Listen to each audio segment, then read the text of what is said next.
After my graduation, my parents tried to steal my inheritance for my sister, but my grandparents revealed a shocking twist. Hi, my name is Amelia Carter. I am 22 years old, and I was born and raised in a small, quiet town on the outskirts of Cleveland, Ohio. From the outside, my family looked like any ordinary middle-class household, with a two-story home, a small garden, an old garage that smelled of motor oil, and two daughters growing up together. But inside those walls was a world full of cracks that only I could truly feel. Throughout my childhood, I learned how to live as an invisible person within my own home. It all started with the constant and unapologetic favoritism my parents showed toward Sophia, my younger sister, 2 years my junior. To them, Sophia was a precious jewel to be treasured, while I was just a shadow, existing only to serve, to sacrifice, and to stand as the backdrop for her to shine. I still remember my 10th birthday when my mother baked a small cake from a store-bought mix, and dinner that night was nothing more than simple spaghetti and meatballs. I didn't dare complain.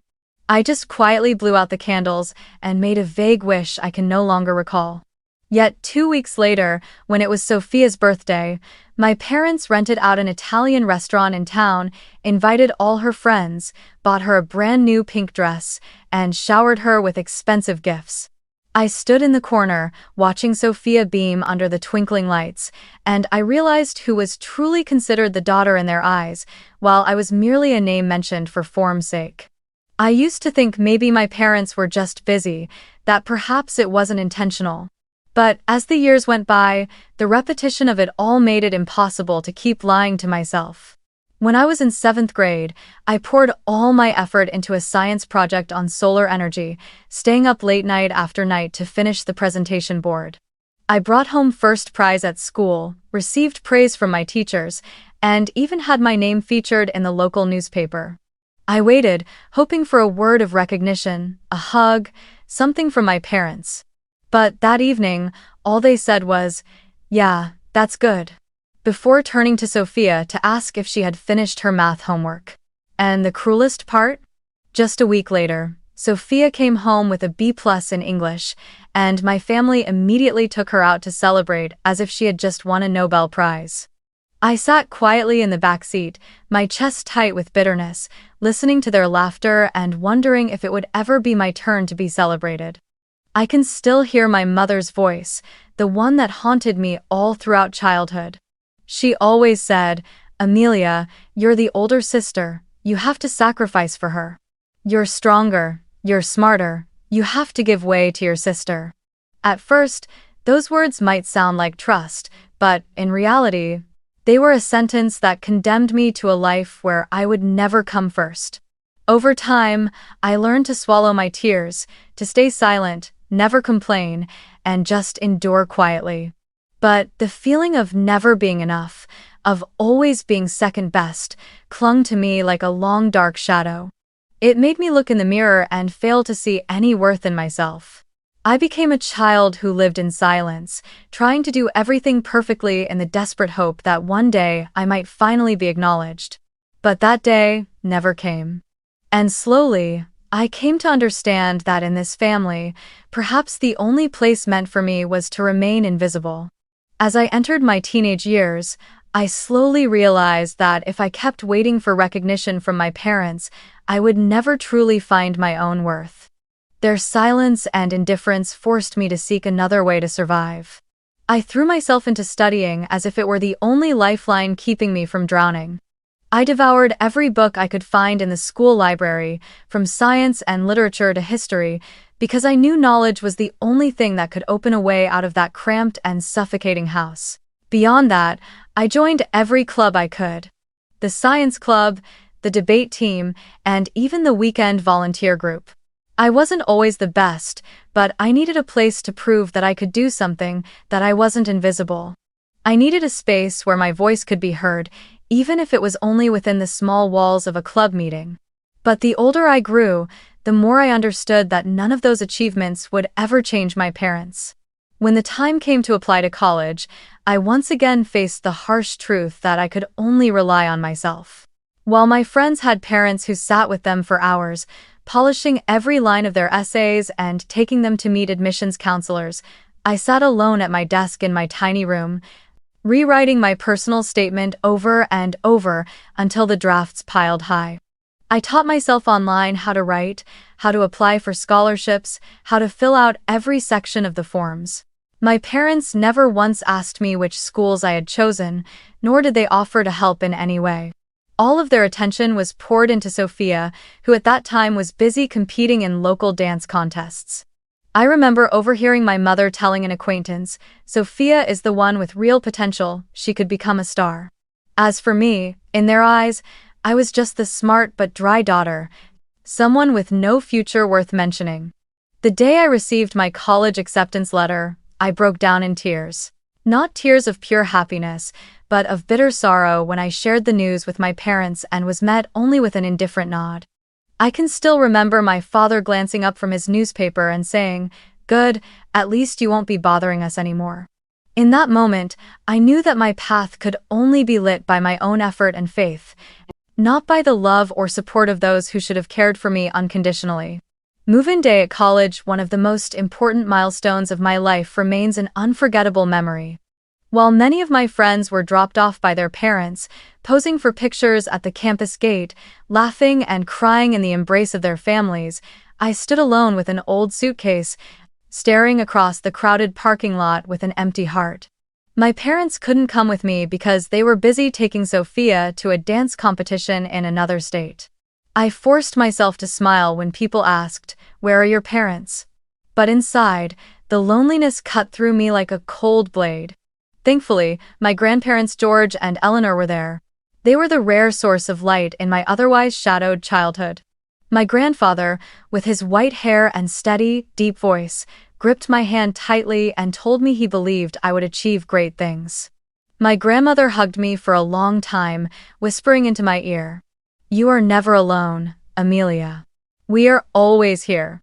Those words became my anchor as I stepped through the gates of college, fully aware that I would have to navigate this vast ocean on my own. But independence was not always sweet. I entered my 20s carrying a heavy load of worries. Unlike many of my classmates whose parents sent them monthly allowances, I received almost nothing from my family. My parents bluntly told me, "You already have a scholarship, figure out the rest yourself, we need to save for Sophia's future." And so, every expense, tuition, textbooks, meals, dorm fees was mine to shoulder alone. I balanced classes with shifts at a coffee shop near campus, scraping together every dollar I could. There were nights when I closed up late, my hands aching from washing hundreds of cups, only to stay awake until dawn finishing an essay.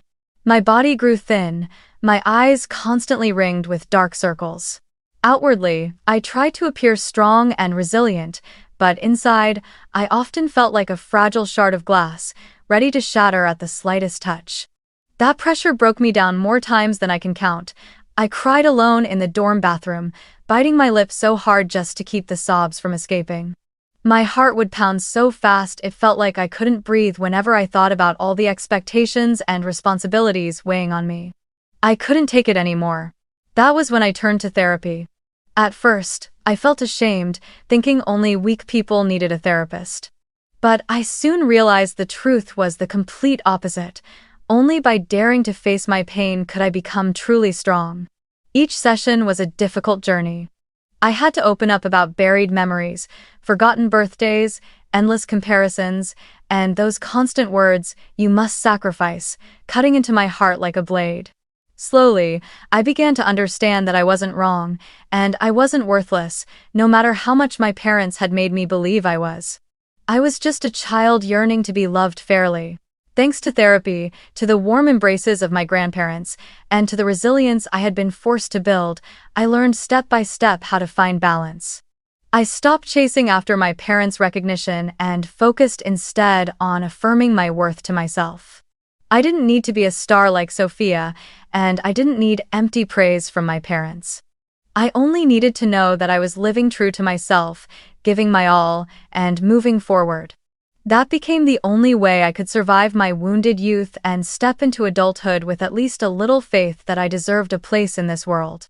My graduation day came on a bright early summer morning, sunlight pouring across the university campus. I had imagined this moment for so long. Walking up to the stage in a deep blue gown, square cap on my head, my name echoing among hundreds of students, and the proud eyes of loved ones watching me. It was the moment that marked 4 years of hardship, sleepless nights with textbooks, exhausting part-time shifts, and the hidden tears I shed in silence. I wanted to believe that today would be the reward for everything I had endured. When I looked out into the audience, I saw my grandparents sitting in the front row, their faces lit up with joy. My grandfather George held an old camera, carefully capturing every moment, while my grandmother Eleanor dabbed her tears again and again with a pale blue handkerchief. I had never seen them so happy. They had walked beside me through all the difficult years, had witnessed me wrestle with the pain of being abandoned, and now they were here to watch me receive my hard-earned degree. Their presence alone was enough to warm my heart. In stark contrast, my parents arrived almost halfway through the ceremony.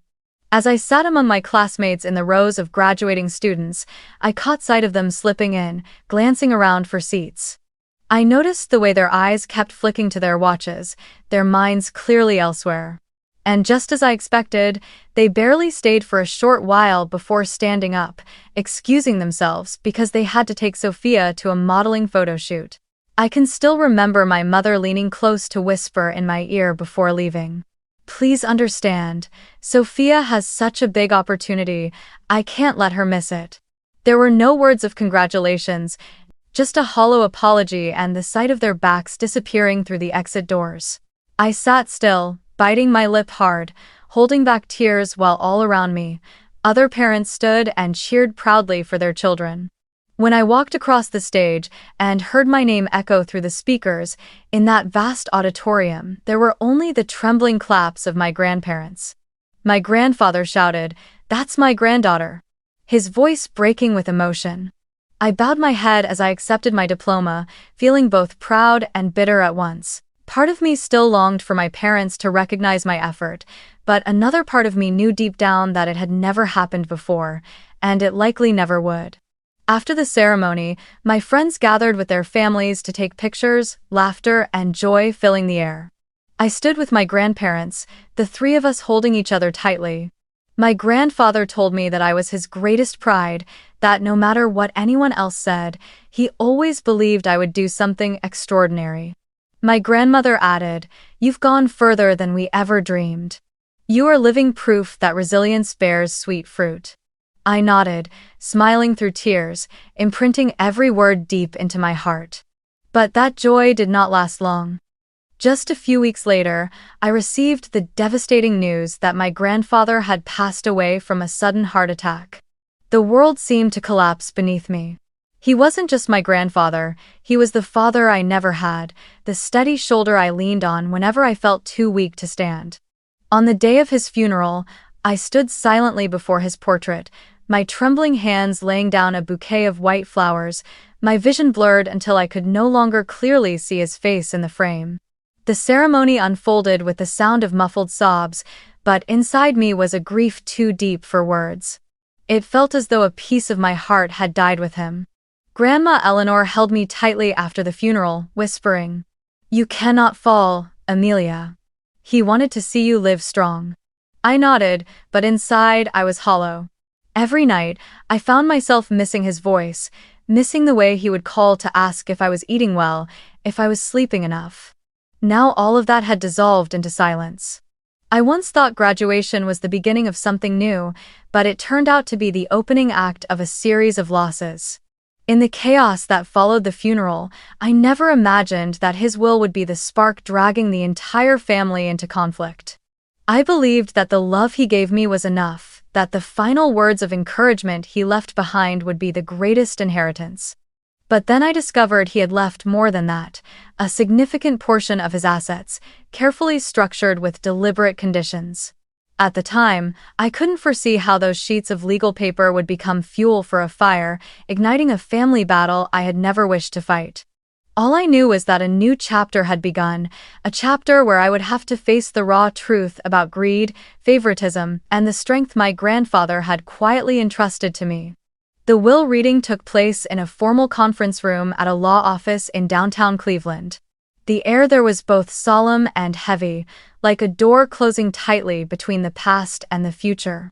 I sat beside Grandma Eleanor, her hands trembling but her gaze steady and fierce. In my mind, I could still see Grandpa George, the man who had watched over every step I took. I thought I had cried all the tears I had at his funeral, but the reading of the will stirred up a new tide of emotions in me. Grief, gratitude, and fear all at once. My grandfather's lawyer, a middle-aged man named Jonathan, opened a thick folder and began reading in a measured voice. Grandpa, a successful investor for decades, had left behind an estate worth over $3 million. I heard a murmur ripple through the relatives as the number was announced, like a jolt of electricity rushing across the room. Jonathan went on, explaining that the inheritance would be divided equally among the 4 grandchildren. Myself, my sister Sophia, and our 2 cousins. Each of us would receive roughly $750,000, a figure that made my heart race. I sat frozen, my nose stinging as tears threatened to spill. In my mind, I immediately saw the burdens this money could lift. It meant the student loans that had kept me awake countless nights, the small dream of starting a business I had shelved for lack of capital. The hope of a future where I could finally stand on my own without being looked down on by my family. To me, $750,000 wasn't just money, it was recognition, proof that my grandfather believed in me and entrusted me with a chance to live the life I deserved. When the will reading ended, I wanted nothing more than a few quiet minutes to breathe, to let gratitude for my grandfather wash over me. But almost instantly, my parents pulled me out of the conference room, their eyes cold and their voices sharp, as if a battle had been waiting all along. My father stepped directly in front of me, his eyes stern and pressing down like a weight. He said, "Amelia, you need to give your share to Sophia. She's the one who needs to be taken care of. You're strong. You can manage on your own." My chest tightened, but before I could respond, my mother cut in, her tone soft on the surface, yet each word slicing like a knife.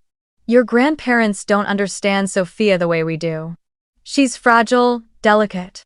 You're her sister, you're supposed to sacrifice. You're used to it, aren't you? All your life, you've been stronger, so give this to her." I stood stunned. In that moment, memories of my childhood flooded back like a storm. The lopsided birthdays, the celebrations that were always for Sophia, the endless words forcing me to sacrifice. I had thought that after all these years of effort, after graduating college, after proving myself, I would finally escape that cycle. But here it was again, even when I had been left a rightful share by my grandfather, they still wanted to take it from me and hand it to Sophia, as though I had never been worthy. I drew in a deep breath, forcing myself to stay calm. Inside, my whole body trembled with shock and pain, but I refused to break. I looked straight into their eyes, my voice hoarse but steady. "This is Grandpa's will, not yours. He thought of all of us, he divided it equally, fairly.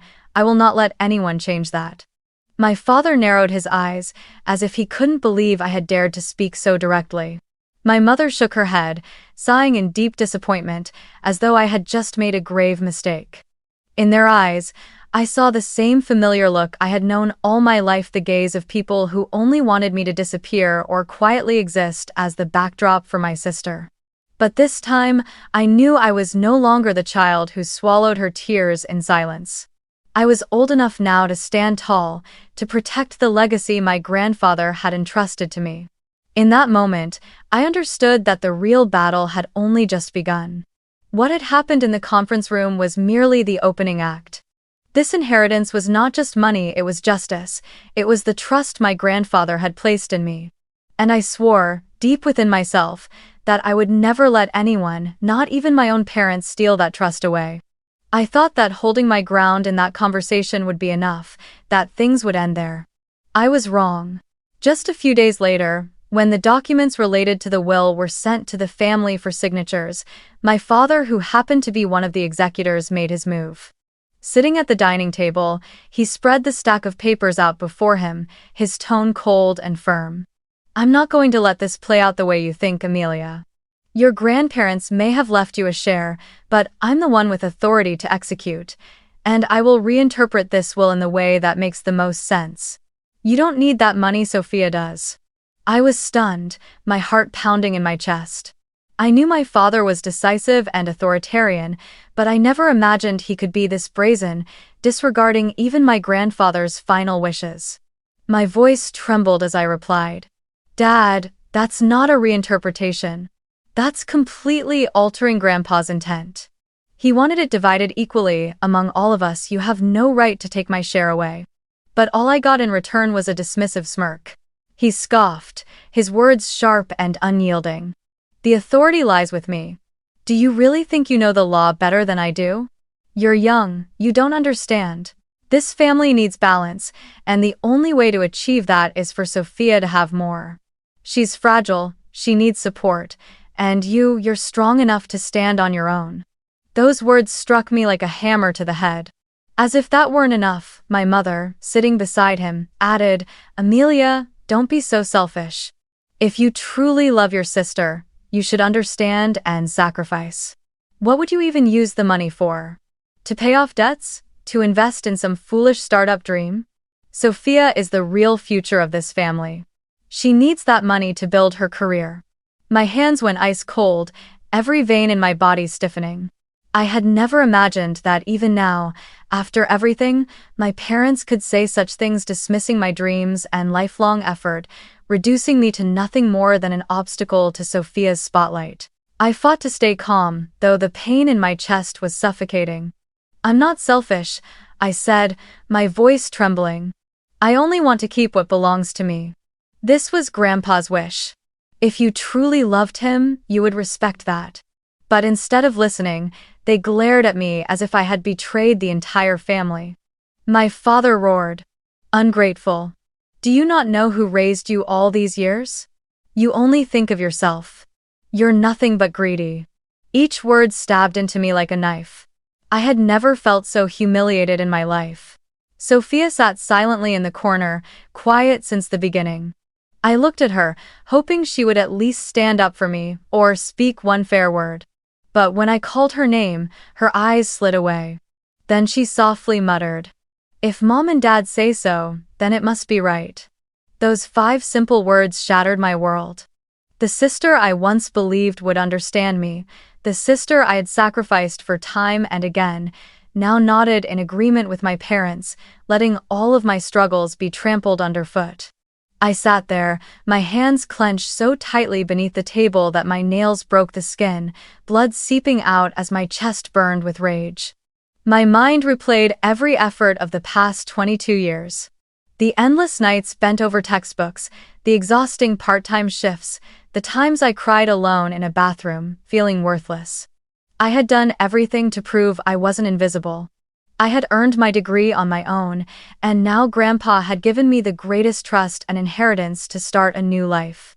Yet, in just moments, my parents had decided to rip it away from me, and my sister betrayed me with her silence. The feeling was no different from being thrown back into my childhood, left in the corner while Sophia received all the cheers, given a small cake while she got the grand party.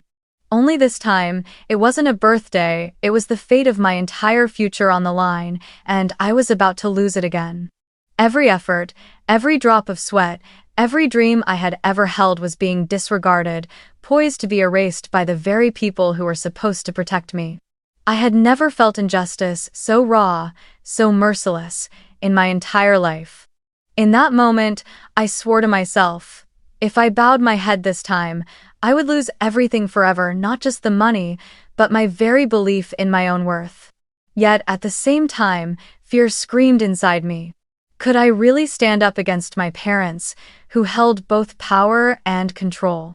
Would all of my efforts once again be swept away, just as they always had been before? I sat there in silence, tears streaming down my face, with only one thought echoing in my mind. Everything I had built, everything my grandfather had believed in, was about to be stolen from me. And this time, I wasn't sure I had the strength to endure it. That night, I returned to my small apartment with swollen eyes and a heart utterly exhausted. I had spent the entire afternoon in my parents' living room, listening to them accuse me of being selfish, ungrateful, greedy. Sophia remained silent, only nodding faintly in agreement with them. Never had I felt so completely alone.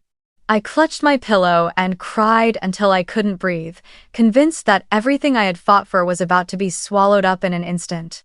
But in the midst of that despair, I thought of my grandmother Eleanor. All my life, she had been the one constant holding me close when I was hurt, listening when I had no one else to confide in. I knew she was the only one who could understand the storm I was facing. The next morning, I took an early bus to my grandparents' old house on the outskirts of Cleveland. That house always carried a strange warmth, with the faint smell of baked goods in the air, and family photographs lining the hallway, memories tied to the rare days when I truly felt loved. My grandmother opened the door, and when she saw my worn-out face, she pulled me into her arms at once. "My dear girl, what's happened?" she asked, her voice filled with worry. I couldn't hold it in any longer. I broke down sobbing on her shoulder and told her everything. How my father had declared he would reinterpret the will to hand my entire share to Sophia, how my mother had called me selfish, and how Sophia had silently agreed. She fell quiet for a moment, then took my hand, her eyes glowing with a sternness I had rarely seen. "Amelia, you don't know this, but your grandfather foresaw this a long time ago." I looked up at her, stunned. She sighed softly, walked into the living room, and pulled out an old wooden box, its surface worn with age. Inside, she took out a bundle of documents, clipped and sealed carefully. "Years ago, when you and Sophia were still children," she explained, "your parents tried to pressure us into changing the will. They wanted the entire estate to go to Sophia, claiming she was the one with real potential." My chest tightened as her words sank in. So this favoritism wasn't just in the everyday slights, it had reached all the way into their final wishes for the family fortune. Grandma continued, her voice trembling yet filled with pride. "Your grandfather was furious at the time. He said his love for you children was equal, and there would never be a day when one received everything while the other got nothing. After that, he decided to add a special clause to the will. Anyone who attempted to change or reinterpret the equal division would immediately forfeit their own share of the inheritance." My mouth fell open. A shiver ran through my entire body, like a current of electricity surging down my spine. I whispered, "You mean, if my father really does what he said?" Grandma nodded, her eyes shining with pride. "Exactly. Then he himself would lose his inheritance. Your grandfather foresaw this favoritism, and he wanted to protect you." In that moment, I trembled with both fear and relief. For so many years, I had wondered whether Grandpa truly understood my pain, whether he saw the blatant favoritism in our family. And now I knew without a doubt, not only had he seen it, but he had taken action to fight against it. He had left me not just money, but also a legal shield, a clear sign that he believed in fairness. I broke down in tears, this time not only from sorrow but from a profound sense of gratitude. Grandma held my hand tightly, her voice steady and unwavering. "You are not alone, Amelia. I won't let your parents steal what belongs to you. Your grandfather put that clause in place to protect you. Now we must act." She picked up the phone and immediately called Jonathan, my grandfather's lawyer, requesting an urgent meeting. She also reached out to my father's siblings' uncles who had rarely involved themselves in family affairs to inform them of what was happening. "This is not just about you," she said. "It's about respecting your grandfather's final wishes." I sat there, watching her small but determined figure, feeling my heart slowly grow warm again. Amid the chaos, she was like a steadfast lighthouse guiding me through the storm.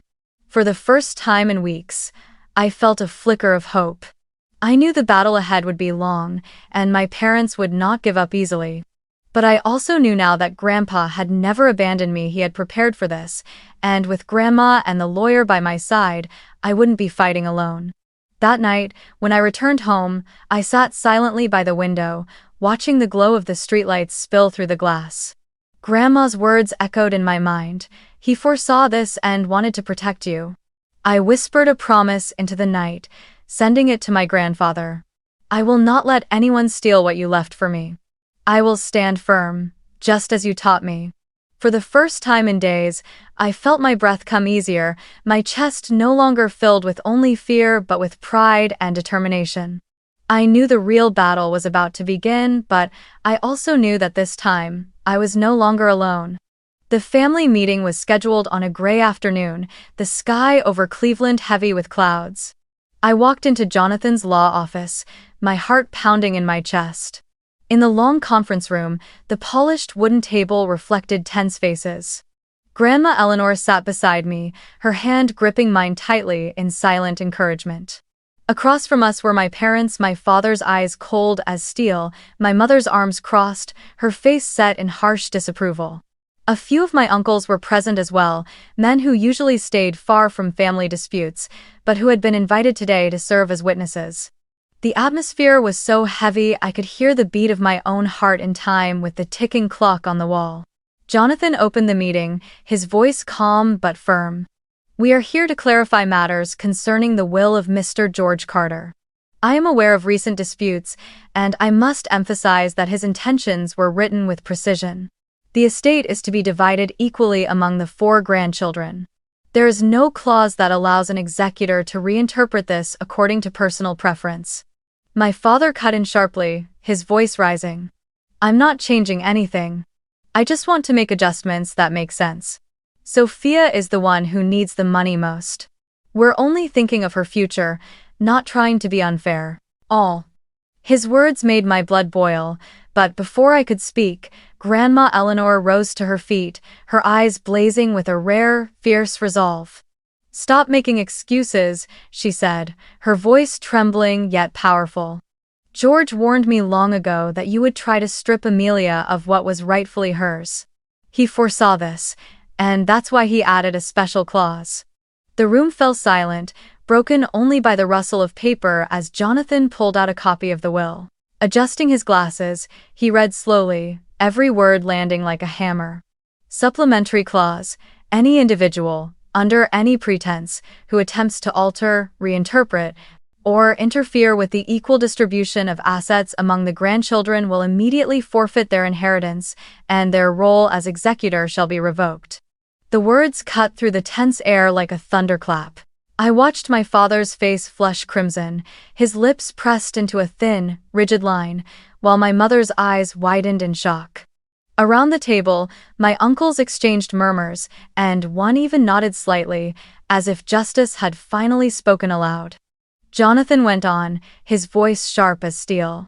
Since Mr. Carter, the father of Amelia, openly expressed his intention to reinterpret the will, under this clause he is immediately removed from his role as executor. The authority will be transferred to the designated substitute, and his share of the inheritance will be subject to review. In that instant, I watched my father's carefully laid plan collapse like a sandcastle struck by waves. He shot to his feet, roaring, "You are tearing this family apart. Amelia, you are the reason everything is falling apart. If you weren't so greedy, none of this would be happening." My mother quickly joined in, tears shimmering in her eyes as though she were the true victim. "Amelia, you're breaking my heart. Are you really turning against your own parents over money? Don't you see this family is being shattered because of you?" I sat there, tears streaming uncontrollably. Every accusation landed like a blade driven straight into my chest. A part of me wanted to collapse, to apologize just to escape the crushing weight of their voices. But then I remembered my grandfather's eyes on my graduation day, the sound of his voice when he said I was his greatest pride. I drew a deep breath, stood to my feet, my voice trembling but resolute. "I'm not stealing anything, I am only keeping what Grandpa left for me. This was his will, not mine. I don't want to divide this family, but I will not let anyone demean me ever again." The room fell into silence. My parents stared at me as though they no longer recognized the daughter who had once been obedient and quietly endured everything. I felt my grandmother's hand on my shoulder, gripping firmly, as if to say, "You did the right thing." For the first time in my life, I did not bow my head. I stood face to face with injustice, gathering every ounce of courage forged from years of pain. Tears fell, but they were not only tears of sorrow, they were tears of release. When the meeting ended, my father stormed out, my mother quietly following behind him. I sank into a chair, my whole body trembling, yet inside me rose a strange new feeling. Strength. I had done something I had never dared before. I had stood up openly, I had defended myself in front of everyone. And in that moment, I understood that this was only the beginning. But at the very least, for the first time in my life, I had stood tall without the weight of favoritism pressing me down. I had finally found my own voice. A few days after that tense family meeting, I assumed Sophia would avoid me. All throughout our lives, she had never truly taken my side, and in that meeting her words, "If Mom and Dad say so, then it must be right," had cut into me like a knife. I expected nothing more from her, and I thought the gap between us would only grow wider. But one evening, after I returned home from another long shift at work, still fumbling with the apron strings around my waist, there was a knock at the door. When I opened it, Sophia stood there, wearing a faded jean jacket, her face clouded with hesitation.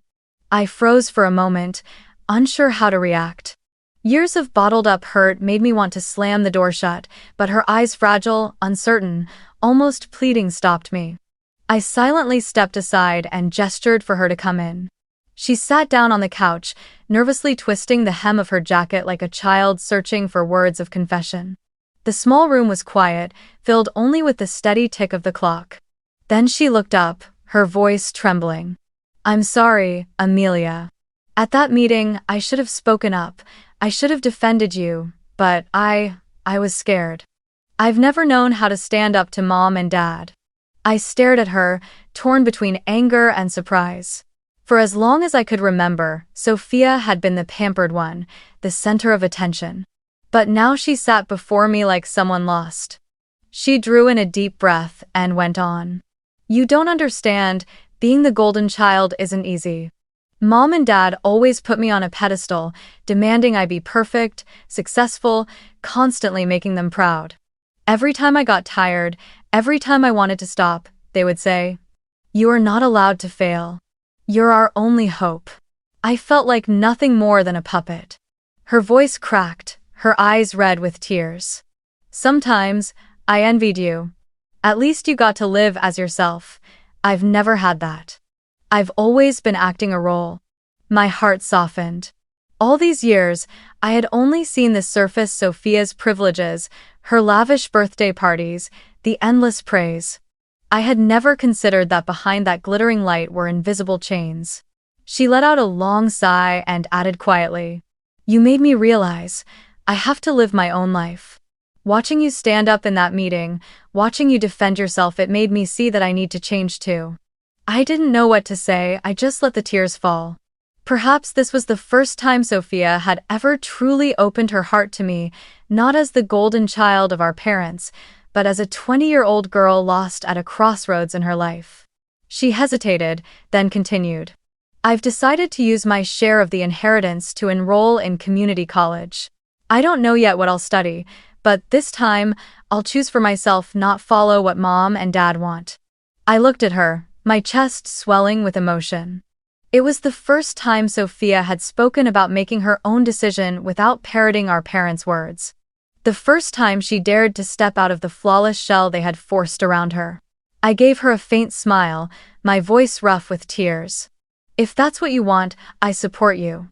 You deserve to live your own life, Sophia." In that moment, in the small room, we no longer sat as the pampered child and the forgotten one. We were simply two sisters, both bound for years by our parents' twisted expectations. And for the first time, the fractures they had created seemed like they could begin to mend. Sophia clasped my hand and whispered, "Can you forgive me?" I nodded, tears streaming, but inside I felt a quiet relief. We stayed up talking late into the night, sharing things we had never dared to say. I told her about the nights I cried alone in the dorm, feeling like the whole world had turned its back on me. She told me about the times she collapsed in exhaustion after dance rehearsals, yet still had to smile brightly on camera because our parents demanded it. Both of us came to see that all these years, we had never been enemies, we had simply been victims of a sick favoritism. When Sophia finally left, she hugged me tightly. I walked her to the door and watched her figure disappear down the hallway, and in my heart stirred a strange feeling. Hope. For the first time, I saw a different Sophia, not the spoiled girl I had known, but a young woman longing for freedom. And for the first time, I believed that maybe, just maybe, the two of us could step out of that toxic cycle together and rediscover what family was truly meant to be. After the family meeting and everything that followed, I thought the storm had finally begun to calm. But in truth, the turbulence was only just beginning. My father grew colder and angrier than ever. One evening, he called me, his voice heavy as stone. "From now on, don't consider yourself a daughter of this family anymore. You've shamed your parents, torn this family apart over a few dollars. If you've chosen your own path, don't expect anything from us." Then he delivered the final blow, like a knife to the chest. "The house you grew up in, I'm selling it. I don't need to keep anything that reminds me of an ungrateful child." I sat frozen, the phone trembling in my hand. That childhood home, filled with so many painful memories, was still the place where I'd known rare moments of comfort in my grandparents' arms, still the place where I'd spent hours reading books just to escape reality. And now my father was willing to erase it completely, as if cutting off every last thread that bound us. Alone in my small apartment, I felt utterly hollow. I knew he was furious about being removed as executor, but I hadn't expected him to wield that anger as a weapon to threaten me, to deny my very existence. In that moment, I felt orphaned a second time, not because I had lost my grandfather, but because I had lost my father too, the very person who should have protected me. Yet while my father sank deeper into bitterness, my mother began to change. One afternoon, she appeared at my door unexpectedly. When I opened it, I saw a face I barely recognized. Dark circles under her eyes, her cheeks sunken, as though she had been crying for days. She stood there clutching her handbag tightly, her voice trembling. "Amelia, I was wrong." I was stunned, unable to believe what I was hearing. The woman who had spent years repeating the same phrase, "You're the older sister, you have to sacrifice," was now admitting fault. We sat down, the silence between us heavy. Then she spoke. "I haven't been able to sleep. I look at Sophia, I look at you, and I see the weight I've placed on both of you. I thought spoiling Sophia was love, but really I was chaining her. And with you, I thought forcing you to sacrifice was fair, but, in truth, I was crushing you." Her voice broke. "I've started therapy. The doctor says I need to relearn how to love. I don't expect you to forgive me right away, but I want you to know I will try." Hearing those words, I was both stunned and faintly hopeful. Never in my life had I heard my mother admit she was wrong. Part of me wanted to reject her, to respond with the same coldness my father had always shown me. But another part of me felt my heart soften. I could not forget the wounds she had caused, but I also could not deny the courage it took for her to come here and confess it all. I said quietly, "If you truly change, I will wait. But I need to see respect, not just promises." My mother nodded, tears streaming down her cheeks. For the first time, I felt sincerity in her. Through all the chaos, Grandma Eleanor remained my greatest anchor. She called often to ask if I was eating, reminded me to get enough sleep. One afternoon, when I visited, she pulled me down into her familiar armchair and said, "Amelia, do you know, your grandfather was always proud of you. He once told me that of all the grandchildren, you were the most resilient. He knew you endured unfairness, but he believed that very struggle would make you stronger than anyone else. You were the light of his life." I clung to her and wept.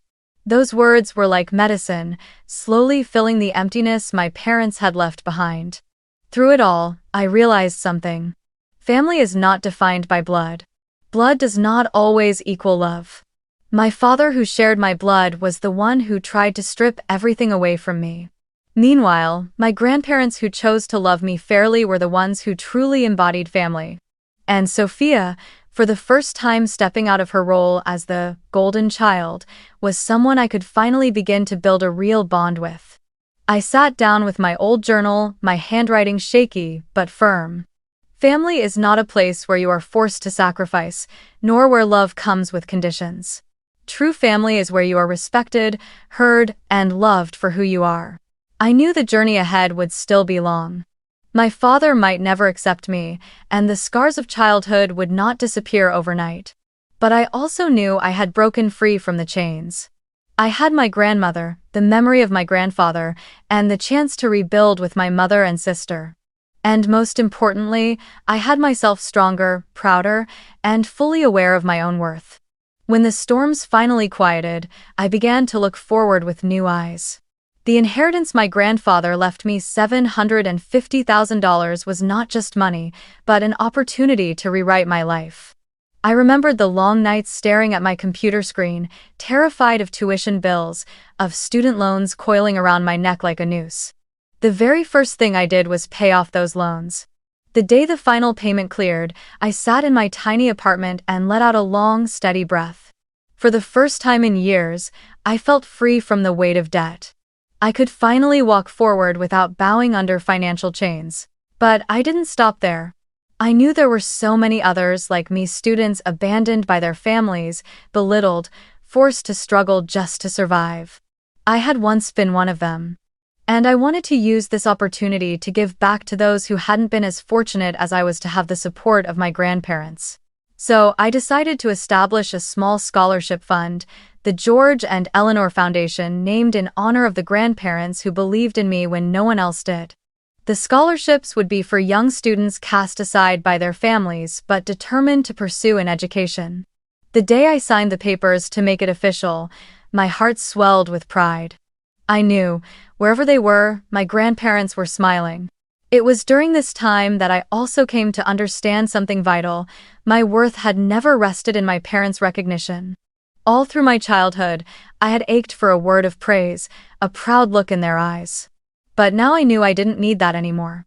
My value came from the nights I stayed awake finishing a science project, from the long hours I worked to pay for textbooks, from every step I walked, every tear and drop of sweat I overcame on my own. My worth came from my effort and the life I chose to build, not from anyone else. My relationship with Sophia also began to shift for the better. After that night, we texted and called often. She told me about her first days at community college, the mix of nerves and excitement at finally making her own decisions. I shared with her my job search, my long-term plans for the foundation. We learned to listen to each other, no longer letting our parents' voices wedge us apart. I realized that once we both stepped out of the cage of favoritism, we could finally be true sisters, companions, not rivals. My mother continued faithfully with therapy. Sometimes she visited me, bringing dishes she had just learned to cook. We didn't rush into forgiveness, but at least we began speaking as two people trying to understand each other. My father remained silent, distant. Perhaps he will never change. But I no longer let that define my worth. I had learned to draw boundaries. If a relationship only brought pain and contempt, then I had the right to walk away. As I sit and write this story, I know I am not alone. There are so many out there living in families warped by favoritism, poisoned by toxic expectations. To them, I want to offer these words not as someone who has conquered everything, but as someone who once lived in the shadows and found a way out.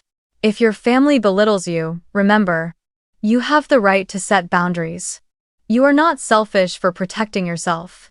You are not ungrateful for refusing to be used. That is the only way to keep your heart whole. Money can be lost, but dignity and peace of mind are not things you should ever trade away. For years, I believed that winning my parents' love by sacrificing myself was a kind of victory. But the truth is, real victory came the moment I stood up and said, enough. And from that moment on, I found peace in my soul again. And more than anything, I learned how to believe in myself. My grandparents had believed in me from the very beginning, and now I carry that belief forward. I don't need anyone's approval to know that I have worth. I only need to look back at the journey I've taken to understand that I am stronger than I ever thought I was. If you're listening to this story, maybe you too have been abandoned by your family, underestimated, or made to feel like you weren't enough. I want you to know that you are not alone. You can rewrite your own story. You can find new people, friends, colleagues, mentors who will become your true family. And most importantly, you can become family to yourself through the respect and love you give to who you are. That is the greatest legacy my grandfather left me. Not the money, but the belief that I am worthy. And in the end, I finally learned to believe in myself. Thank you for listening to my story, and I'll see you again in the next one.